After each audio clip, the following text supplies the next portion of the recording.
Doctor Baba Saheb Ambedkar open university.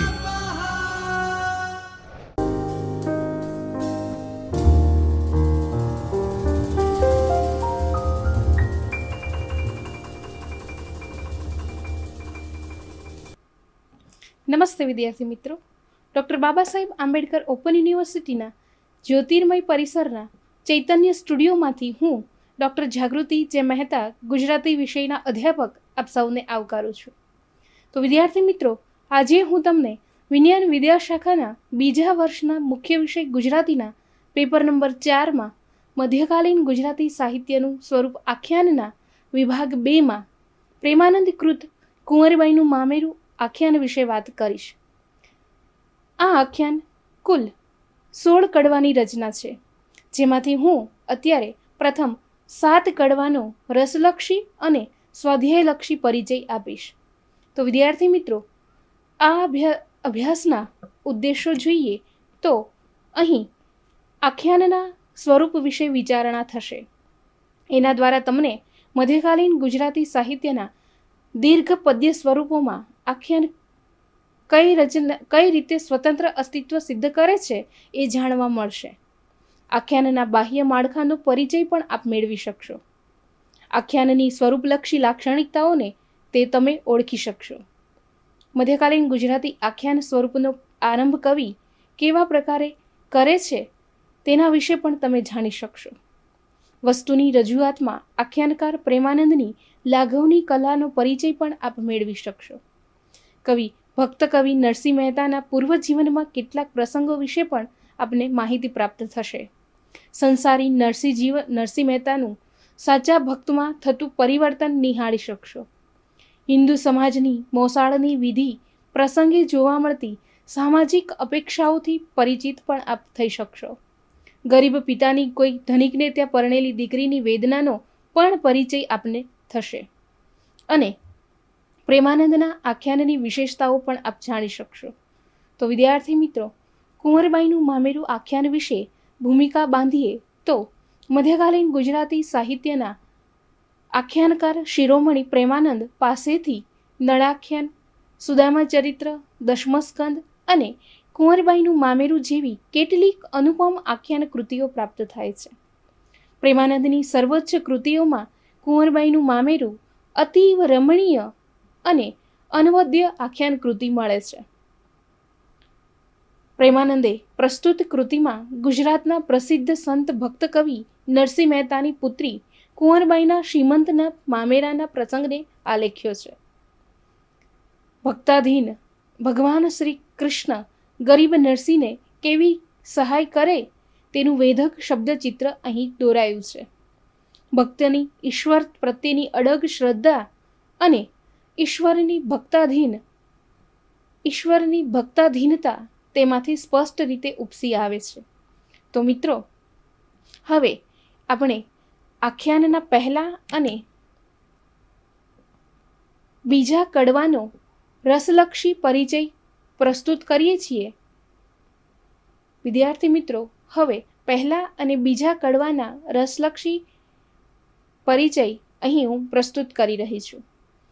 આ આરંભિક કડવામાં પ્રેમાનંદ મુખ્ય કથાવસ્તુ માટે જરૂરી પૂર્વ ભૂમિકા ઝડપથી બાંધી નરસિંહ મહેતાની ખૂબ ટૂંકી ઓળખ આપે છે કે ભક્ત બ્રાહ્મણ જૂનાગઢમાં વાસ આપીને અને શંકર અને વિષ્ણુની સાક્ષાત્કાર શી રીતે થયો એ વાત અત્યંત ટૂંકમાં આલેખે છે। ઈશ્વર સ્તવન તથા કથાવસ્તુની પૂર્વ ભૂમિકા બાંધવામાં પ્રેમાનંદે દાખવેલું લાઘવ કલા દ્રષ્ટિએ નોંધપાત્ર છે। આવા લાઘવને કારણે એના આખ્યાનોમાં સૌષ્ઠવ અને ક્રિયાવેગ બંને સધાય છે।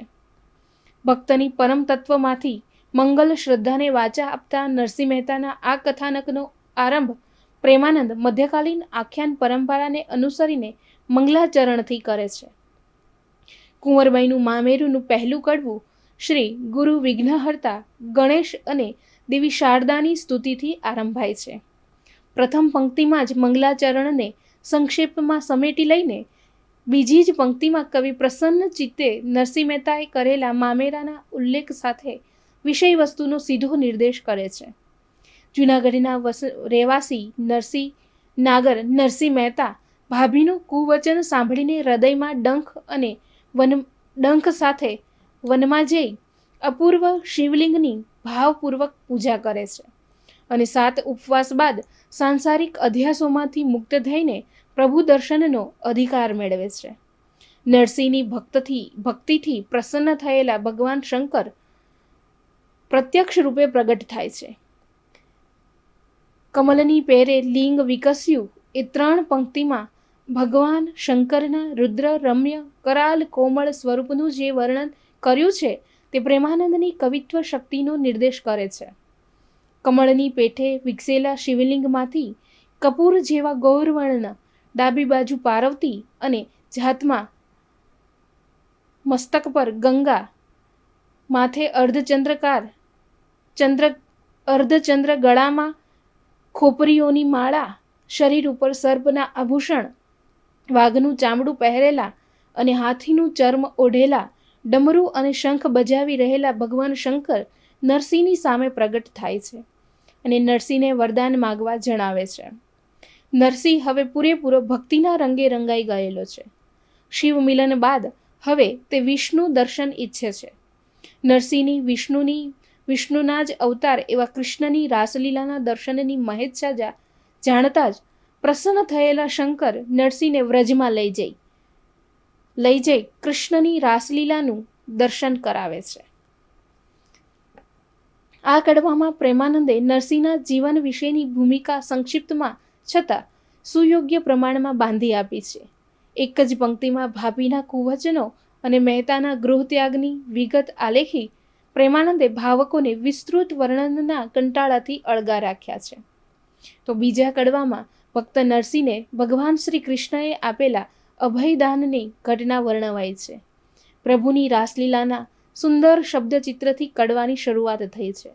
રાસલીલાનું દ્રશ્ય, નરસિંહનો હાથ ઝાલીને આવતા મહાદેવને નિહાળી રાસલીલામાંથી ભગવાન શંકરની સામે આવતા કૃષ્ણ ગોપીના શંકર અને નરસિંહના કૃષ્ણને વંદન, ભગવાન શંકર દ્વારા નરસિંહનો પરિચય અને નરસિંહને ભક્ત તરીકે સ્વીકારવાની કરુણા કરવાનું સૂચન, એ રીતે કથા આગળ વધે છે.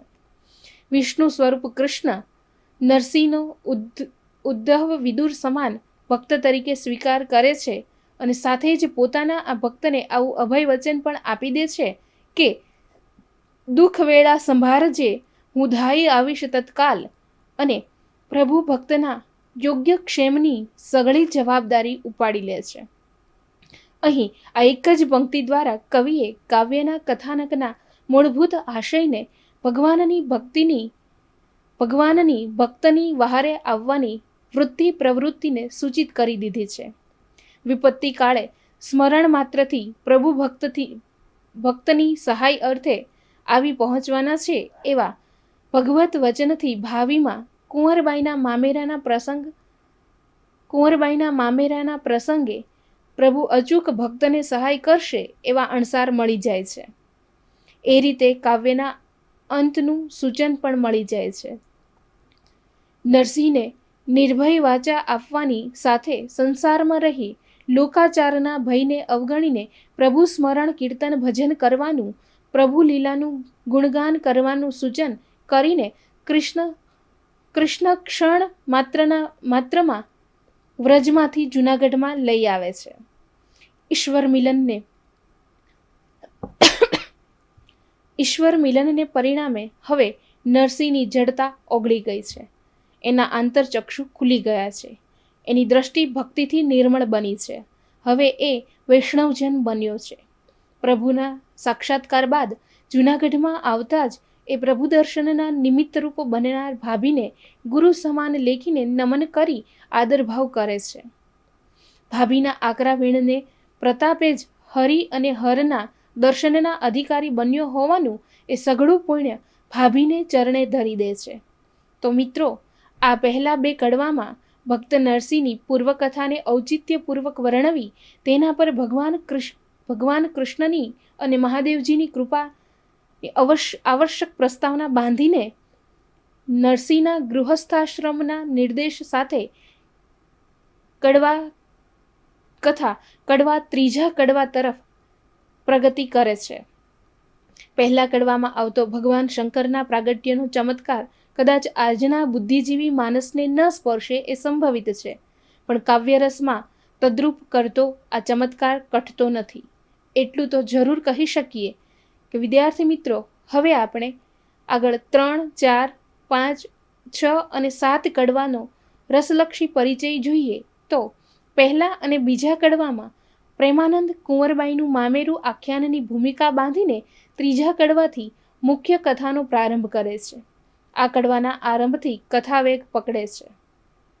પ્રારંભે નરસિંહના ગૃહસ્થ જીવનનું ચિત્ર આપી પ્રેમાનંદ કુંવરબાઈની સાસરિયામાં આપણને દોરી જાય છે. કુંવરબાઈના શ્રીમંત પ્રસંગને, નરસિંહને નિમંત્રતો પત્ર, વૈષ્ણવ સમુદાય સાથે મામેરું કરવા જતા નરસિંહ મહેતાનું ચિત્ર, વહેલનું વર્ણન, કુંવરબાઈની સાસરીમાં નરસિંહ મહેતાને મળતો ઉતારો, નણંદી અને કુંવરબાઈના પરસ્પર મર્મ વચનો, પિતા પુત્રીનું મિલન, સાસુ તરફ પહેરામણીની યાદી માટે કુંવરબાઈનું ગમન અને સાસુનો મરડાટ, વાંકા બોલી વડસાસુએ લખાવેલી કોઈ લખેશરીથી પણ ન થઈ શકે એવી પહેરામણીની યાદી અને કુંવરબાઈનો પરિતાપ તથા નરસિંહના શ્રદ્ધા વિશ્વાસ એ આ કડવાની મુખ્ય ઘટનાઓ છે. આખ્યાનકાર પ્રેમાનંદ આ ઘટનાઓને એવી કુશળતાથી ગૂંથે છે કે એને કારણે એક અનોખી શબ્દચિત્ર દ્રશ્યાવલી માણ્યાનો આનંદ આપણને મળે છે. તો મિત્રો, કુંવરબાઈનું મામેરુંનું ત્રીજું કડવું આખ્યાનના લાંબામાં લાંબા કડવામાંનું એક કડવું છે. આ કડવાથી પ્રેમાનંદ કથાના મુખ્ય વિષય તરફ વેગવંત પ્રવાહથી આગળ ધસે છે.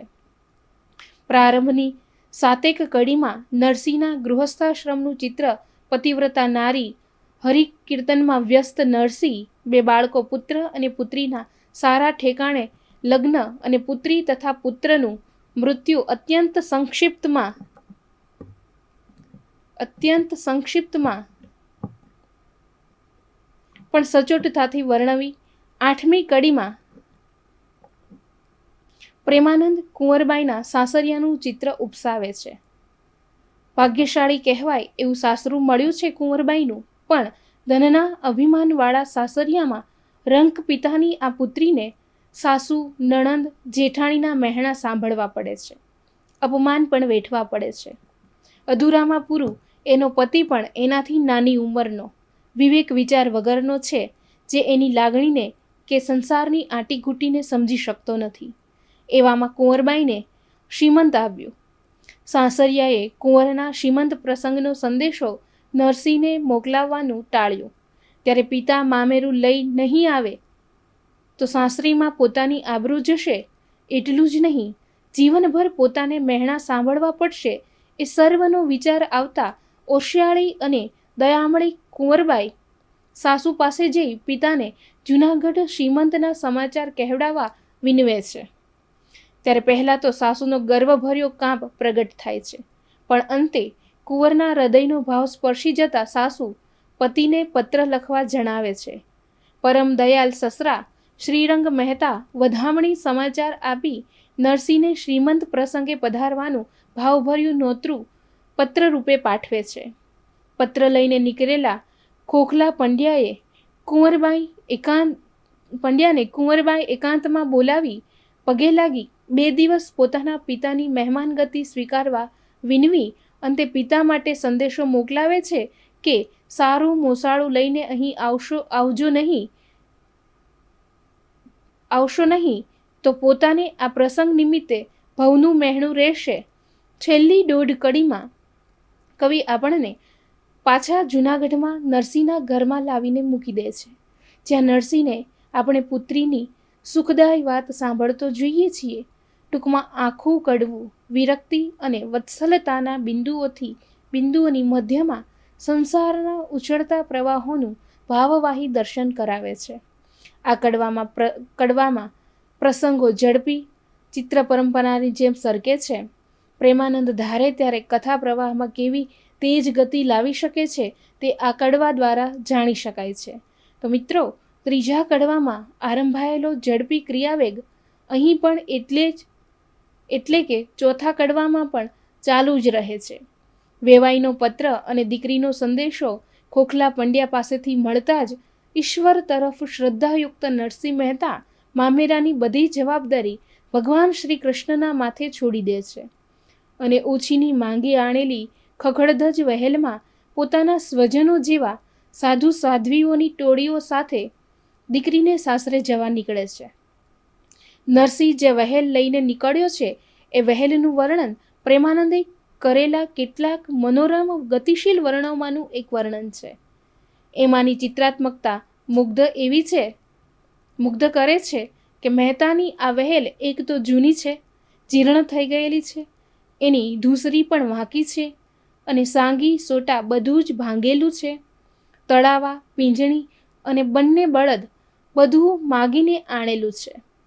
આવી વહેલ સાથે 10-20 વૈરાગીઓને લઈને નરસિંહ મહેતા પુત્રીના મામેરા માટે નીકળ્યો છે. મામેરાની સામગ્રી પણ વિશિષ્ટ છે. તાંબાની ઢાંકણીવાળી દાબલીમાં કૃષ્ણની મૂર્તિ છે, જેને ગળે હારની જેમ નરસિંહ મહેતાએ ભેરવી છે. સાથે શંખ, તાલ, કરતાલ વગેરે વાજિંત્રો ભરેલા કોથળો, ગોપીચંદનની ગાંઠડી, પવિત્ર તુલસી કાષ્ટ, તિલક અને તુલસી માળા જ છે. છતાં નરસૈયો મનમાં નિર્ભય છે, કારણ કે મામેરાની જવાબદારી તો ભગવાન માથે છે. આ વહેલને જોતરાયેલા બળદ માંગી આણેલા છે. બેમાંનો એક બળદ થાકને લીધે ગળ્યો થઈ બેસે છે, પણ બીજો તો આખલો છે. એ તો પેલો ગળ્યો થઈને બેસી ગયેલા બળદની પરવા કર્યા વગર વહેલને તાણીને જાય છે. પરિણામે પેલો ગળિયાને પડેલાને પૂંછડું ગ્રહીને પરાણે ઉઠાડવો પડે છે. વહેલના સાંધા ઢીલા હોવાને કારણે અવાજ કરે છે. આવી વહેલ સાથે મહેતાજી દીકરીના સાસરે પહોંચે છે. ત્યારે મહેતાજીની એ વહેલ જોવા, એની સાથે આવેલ વૈરાગીને જોવા આખું ગામ પાદરમાં ભેગું થયું છે. એ ભેગું થયેલું ગામ મહેતાજીની ઠેકડી ઉડાડે છે. મિત્રો, આ ચોથું આખું કડવું વર્ણન પ્રધાન છે. નરસિંહ મહેતાની વહેલનું હાસ્યરસથી ઉભરાતું વર્ણન આ કડવાનો ઉત્તમ અંશ છે. આપણા સાહિત્યના અમર વર્ણનોમાંનું આ એક વર્ણન છે. નરસિંહ જેવો નિર્ધન હરિભક્ત મોસાળા જેવી વ્યવહારિક જવાબદારી અદા કરવા મથે એ પરિસ્થિતિમાં હાસ્યરસના આલેખનને માટે પૂરતો અવકાશ કે એવા અવકાશનો પૂરેપૂરો લાભ ઉઠાવતા પ્રેમાનંદને આવડે છે. એ આ કડવું પુરવાર પણ કરે છે. મિત્રો, આ આખ્યાનનું 5મું કડવું પણ લાંબુ છે અને રસ દ્રષ્ટિએ એ અત્યંત આકર્ષક છે. આરંભમાં બે વેવાઈ ભાવે એકબીજાને ભેટે છે. પછી આવે છે નરસિંહ મહેતાને મળેલ ઉતારાનું વર્ણન કરતી એ 2 પંક્તિ જોઈએ તો, કહ્યું છાજને જૂની વળી, ભીતો 2-10 બેવડ વળી, ઝાઝા માકડ ઝાઝા જુવા, ત્યાં મહેતાજીના ઉતારા હુઆ.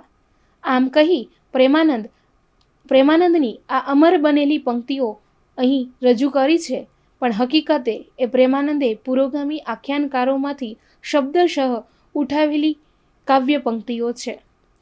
નાગર સ્ત્રીઓ નરસિંહના દર્શન અર્થે અને તે નિમિત્તે એની મજાક ઉડાડવા નરસિંહને મળેલા ઉતારે આવે છે.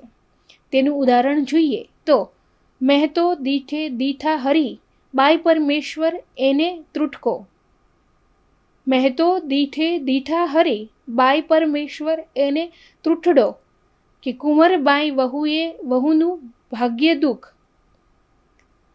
એમ મુખ મરડી બોલતી નાગર સ્ત્રીઓના આ વક્રબાણ અંતમાં સાચા પડી નાટ્યાત્મક વક્રોક્તિના ઉત્તમ ઉદાહરણ બની રહે છે.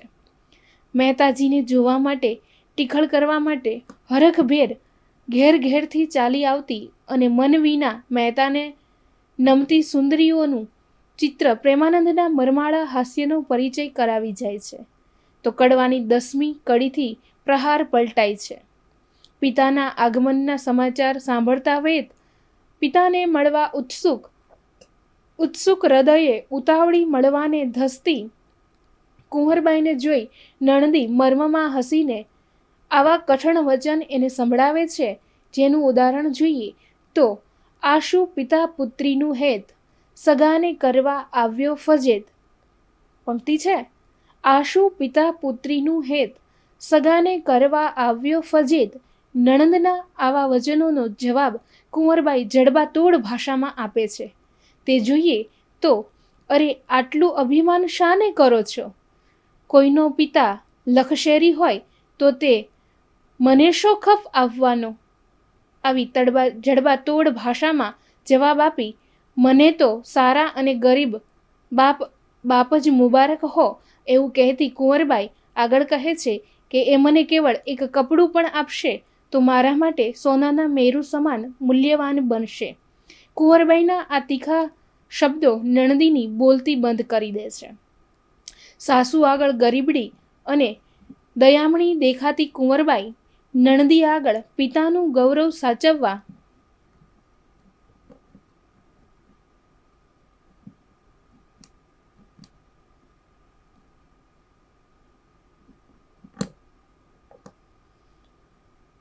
દર્શિતભાઈ સ્ક્રિપ્ટ અટકી ગઈ છે.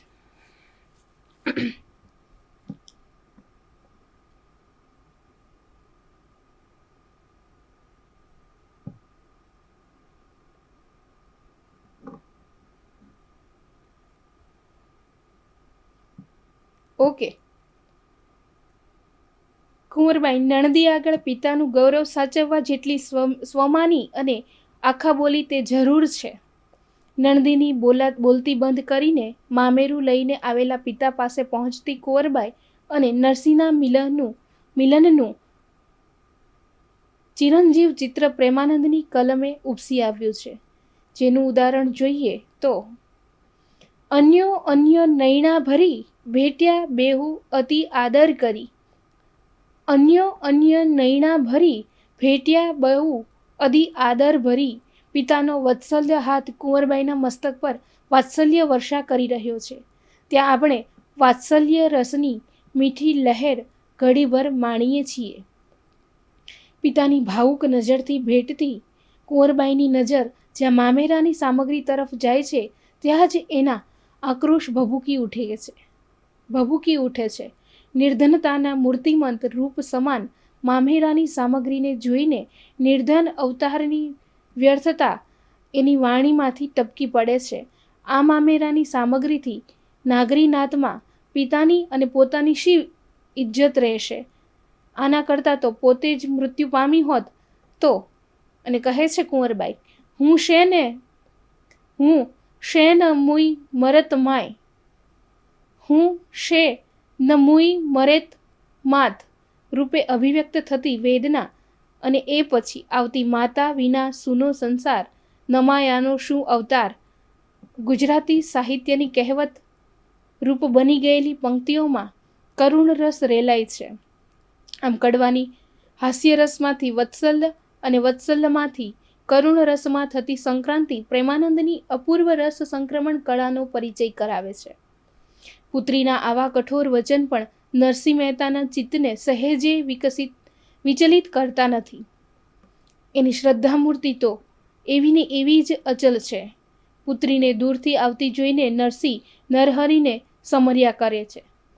પુત્રીને આશ્વાસન પણ એ આપતા કહે છે કે એ મોસાળો કરશે વૈકુંઠનાથ ના શ્રદ્ધાભર્યા ઉદ્ગારથી આપે છે. આગળ કહે છે, પેરામણી કરવી જેટલી, આસામી લખાવો તેટલી, લખજો સાસરિયા સમસ્ત, વિશર્ષોમાં એકે વસ્ત. એમ કહીને કુંવરબાઈને સાસુ પાસે મોકલે છે પહેરામણીની યાદી લખાવવા.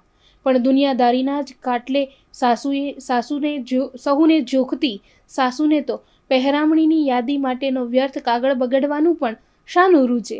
એ તો મોં મરડીને કુંવરબાઈને આવા ખટું વચન સંભળાવે છે કે ફૂંકશે શંખ ઊભો રહી, એ મોસાળું શું કરશે રે? આવી સાસુની મરડાટ ભરી યુક્તિ સાથે કવિ ચિત્રાત્મક રીતે કડવું સમેટી લઈ વર્ણનની અંતિમ પંક્તિમાં વડસાસુના ઉદ્ગાર નવા કડવાનું સૂચન કરી દે છે. તો વિદ્યાર્થી મિત્રો, 15મી કડીનું છઠ્ઠું કડવું વિકરાળ વડસાસુએ લખાવેલી મામેરાની કોઈ લખેશરી પણ પૂરી ન પાડી શકે એવી યાદી વર્ણવે છે. કડવાની પ્રથમ પંક્તિ જ વડસાસુનો પાત્ર પરિચય કરાવે છે. વડસાસુ ઘણું ભારે માણસ, ઉંમરમાં, કદમાં, વાણીમાં ઘરમાં સૌથી મોટું એટલે કે ભારે માણસ. આ વડસાસુ પોતે ગરડી છે, પોતાને વૈષ્ણવ કહાવે છે, એટલે ઉપરથી તો કુંવરબાઈના અને ભક્ત નરસિંહ મહેતાનો પક્ષ તાણતી હોય એવો ડોળ કરે છે. અને પછી કોઈ લખેશરીથી પૂરી ન પડે એવી 4થી થી 12મી કડીમાં જ જે પહેરામણીની યાદીઓ રજૂ કરે છે એ આ પ્રમાણે એ પણ જોવા જેવી છે.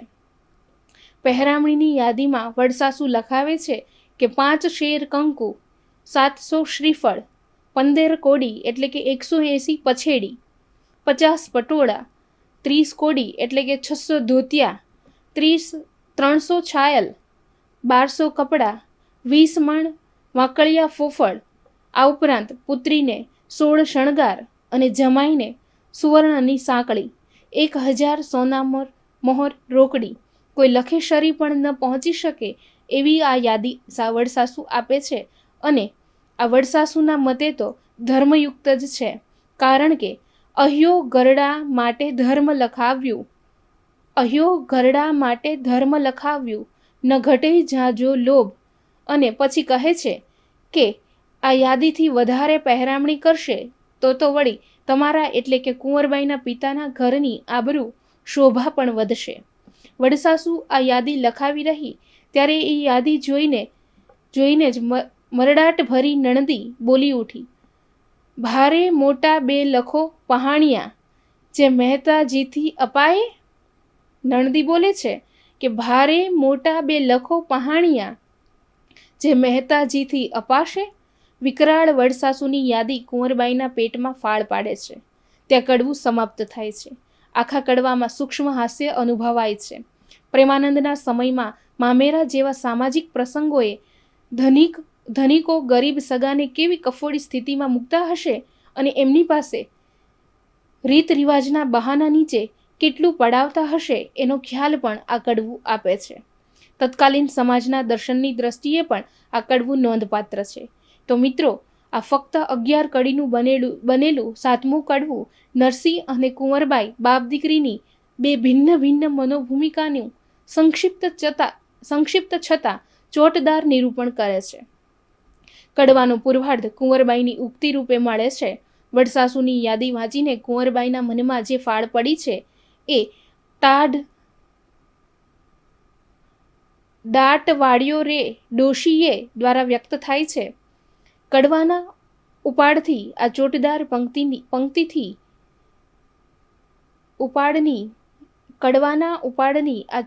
પંક્તિથી કાવ્યનું આખું વહેણ પલટાઈ જાય છે. વડસાસુની પરમાર્થ ભરી ઉક્તિઓ આ કુંવરબાઈના હૈયાના આનંદને નષ્ટ કરી નાખે છે.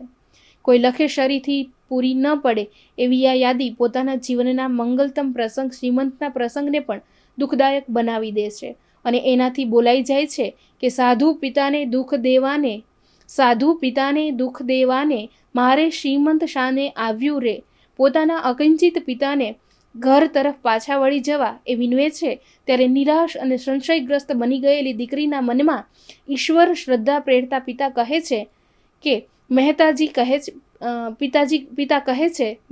કહે, પુત્રી મારી રહેજો તમે વિશ્વાસ રે, શામળિયો અવસર નહીં ભૂલે રે.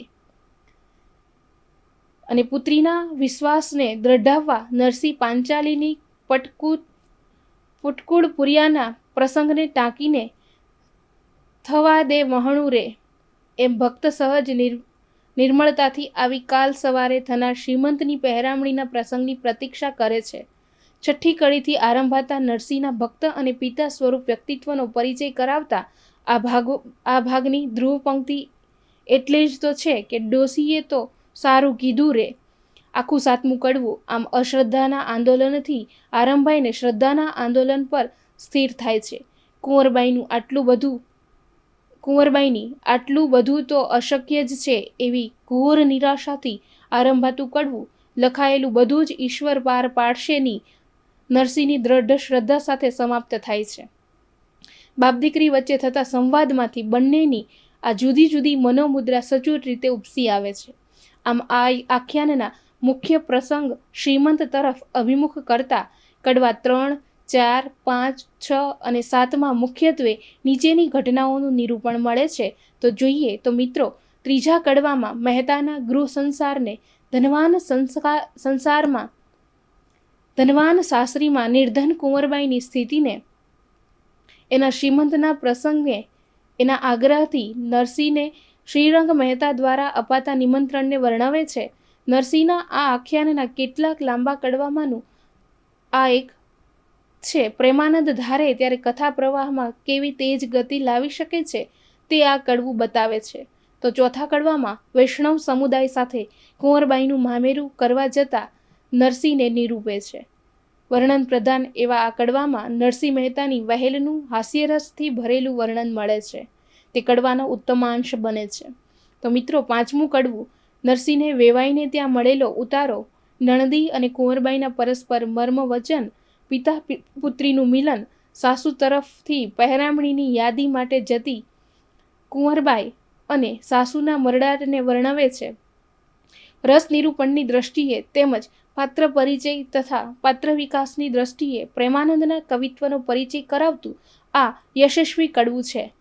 તો છઠ્ઠા કડવામાં મર્મમાં બોલતી વડસાસુએ લખાવેલી પહેરામણીની યાદી વર્ણવે છે.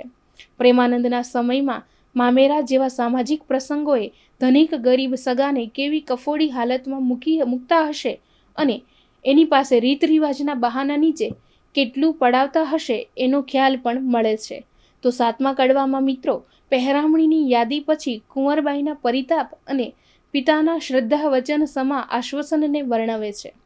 તો વિદ્યાર્થી મિત્રો, અહીંયા મેં તમને કુંવરબાઈના મામેરું આખ્યાનના પ્રથમ 7 કડવાનો રસલક્ષી સ્વાધ્યાયલક્ષી પરિચય આપ્યો છે.